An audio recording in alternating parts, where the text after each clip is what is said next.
오늘 10월 16일 새날교회 증언의 말씀입니다. 제목은 부족한 그 한 가지가 가장 결정적인 것입니다. 마가복음 10장 17절에서 27절 말씀입니다. 마가복음 10장 17에서 27절입니다. 예수께서 길을 떠나시는데 한 사람이 달려와서 그 앞에 무릎을 꿇고 그에게 물었다. 선하신 선생님, 내가 영원한 생명을 얻으려면 무엇을 해야 합니까? 예수께서 그에게 말씀하셨다. 어찌하여 너는 나를 선하다고 하느냐? 하나님 한 분밖에는 선한 분이 없다. 너는 계명을 알고 있을 것이다. 살인하지 말아라. 간음하지 말아라. 도둑질하지 말아라. 거짓으로 증언하지 말아라. 속여서 빼앗지 말아라. 내 부모를 공경하여라. 그렇게 하지 않았느냐? 그가 예수께 말하였다. 선생님, 나는 이 모든 것을 어려서부터 다 지켰습니다. 예수께서 그를 눈여겨보시고 사랑스럽게 여기셨다. 그리고 그에게 말씀하셨다. 너에게는 한 가지 부족한 것이 있다. 가서 내가 가진 것을 다 팔아서 가난한 사람들에게 주어라. 그리하면 내가 하늘에서 보화를 차지하게 될 것이다. 그리고 와서 나를 따라라. 그러나 그는 이 말씀 때문에 울상을 짓고 근심하면서 떠나갔다. 그에게는 재산이 많았기 때문이다. 예수께서 둘러보시고 제자들에게 말씀하셨다. 재산을 가진 사람은 하나님의 나라에 들어가기가 참으로 어렵다. 제자들은 그의 말씀에 놀랐다. 예수께서 다시 그들에게 말씀하셨다. 이 사람들아, 하나님의 나라에 들어가기는 참으로 어렵다. 부자가 하나님의 나라에 들어가는 것보다 낙타가 바늘기로 지나가는 것이 더 쉽다. 제자들은 더욱 놀라서 그렇다면 누가 구원을 받을 수 있겠는가 하고 서로 말하였다. 예수께서 그들을 눈여겨보시고 말씀하셨다. 사람에게는 불가능하나 하나님께는 그렇지 않다. 하나님께는 모든 일이 가능하다. 이것은 주님의 말씀입니다. 아멘. 네, 오늘의 말씀은 영원한 생명에 관한 이야기입니다. 한 부자가 찾아와서 본인은 모든 계명을 다 지켰다며 약간은 의시됩니다. 살인하지 말아라. 간음하지 말아라. 도둑질하지 말아라. 거짓으로 증언하지 말아라. 속여서 빼앗지 말아라. 내 부모를 공경하여라. 이 계명을 어릴 적부터 잘 지켰다고 합니다. 그런데 예수는 이 사람에게 다 좋은데 이 사람을 사랑스럽게 보시고 말씀하신 거죠. 한 가지가 부족하다. 그 한 가지가 부족한. 그것은 바로 자신의 전 재산을 다 팔아서 가난한 사람에게 주는 것이다 라고 이야기합니다. 그러자 그는 울상을 짓고 근심하며 돌아갔습니다. 사실 이 말씀은 그 뒤에 나오는 말씀과 연결되어 있는데요. 부자가 낙타 바늘 통과하는 것보다 부자가 하늘나라에 가는 것이 어렵다는 말과 연결되어 있습니다. 즉 재산이 많은 부자는 하나님 나라에 들어가기 어렵다는 것이죠. 예수는 무슨 말을 하고 싶었을까요? 그것은 돈의 기만적 힘에 대해서, 돈은 특별히 더 죄를 보지 못하도록 한다는 것에 대해서, 돈에 눈이 멀면 자신의 진정한 영적 상태를 보지 못한다는 것에 대해서 이야기하고 있는 것 아닌가 그런 생각을 합니다. 헬라의 원문에 낙타, 오늘 낙타가 나오는데 이 카멜론이라고 하는데 밧줄은 카멜론입니다. 그러니까 밧줄이 바늘기로 들어가는 것, 그게 그만큼 어렵다 이런 얘기를 아마 하려고 한 것 같은데, 먼저 사람들의 이 부분에 대해서 여러 견해가 있습니다. 성서 부분에 바늘귀라고 옮긴 것이 예루살렘 성에 바늘귀 문이라는 견해가 있습니다.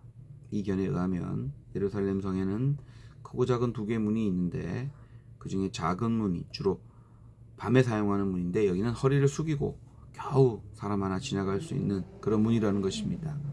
이게 바늘귀 문이라고 불렀는데요. 이 문으로 약대 낙타가 지나가는 것이 거의 불가능하듯이 부자가 천국에 들어가는 것이 어렵다는 것을 말하고 그런 본문이다 이런 얘기가 있고요. 또 하나는 약대 카밀로스를 밧줄 카밀로니로 번역 혼동했다는 것입니다. 밧줄이 실보다 굵기 때문에 설득력 있어 보이고 이 밧줄이 바늘귀로 들어가기 어려운 것처럼 부자가 천국에 들어가는 것도 어렵다 이런 견해인데요. 아무튼 둘 다 모두 부자가 천국에 들어가는 것이 어렵다는 것을 가르친다 할 수 있겠습니다. 또 어떤 견해에 의하면 육중한 몸의 약대가 아마 부자가 아닐까. 눈으로 볼 수 있는 가장 작은 통로인 바늘구멍이 하늘나라로 가는 그런 통로인데 영생을 향하는 길인데 육중한 몸을 가진 약대, 낙타 그 부로는 도저히 거기를 지나갈 수 없다.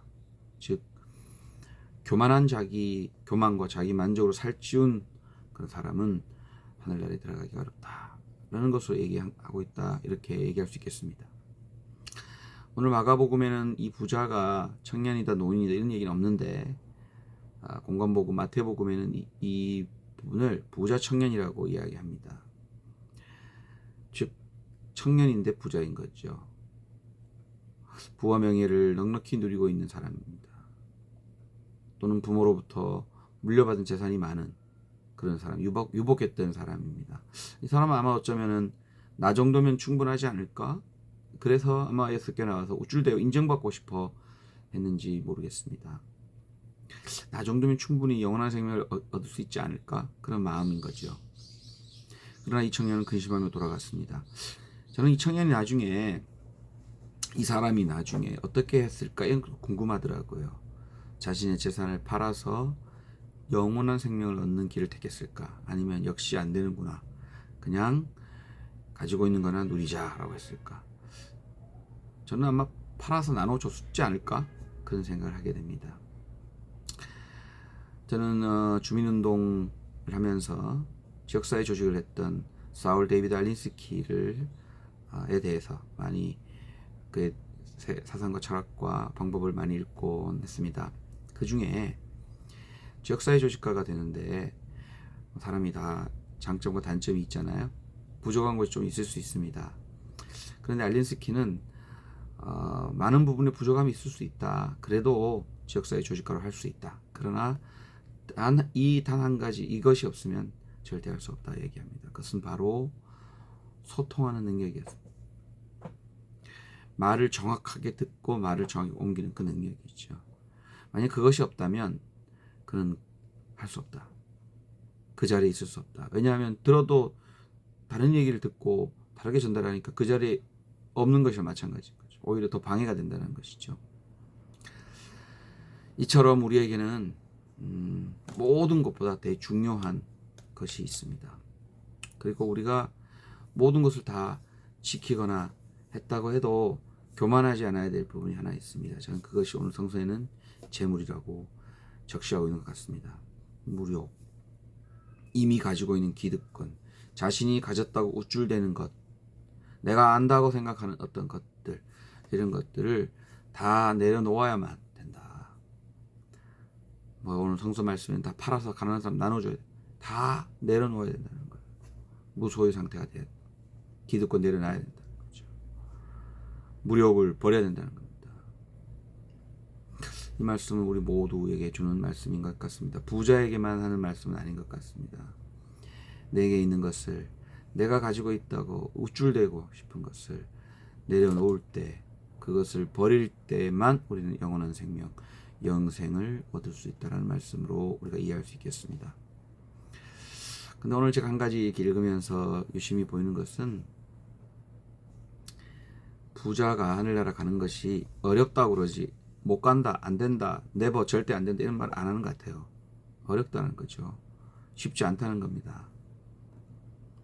그러나 그래서 제자들이 그럼 우리는 다 못 가는 거 아니냐 할 때 예수님이 말합니다.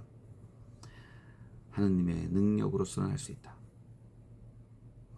저희는 모든 걸 다 내려놓고도 살 수 있는 힘, 모든 걸 다 내려놓았는데 우리가 살 수 있는 힘은 바로 하느님의 능력에 의존하는 삶일 것입니다. 내가 할 수 있다고, 내 능력으로 할 수 있다라는 생각을 버리고 하나님의 능력에 의존할 때 우리는 하나님의 능력에 힘입어서 불가능을 가능으로 만들 수 있는 존재가 될 것이다. 그렇게 생각합니다. 사랑하는 여러분, 오늘 말씀 부족한 그 한 가지가 가장 결정적인 것, 바로 가지고 있다고 생각하는 것을 내려놓고 하느님의 능력에 의지하는 그런 삶 사실 수 있는 저와 여러분 될 수 있기를 간절히 기원하고 빕니다.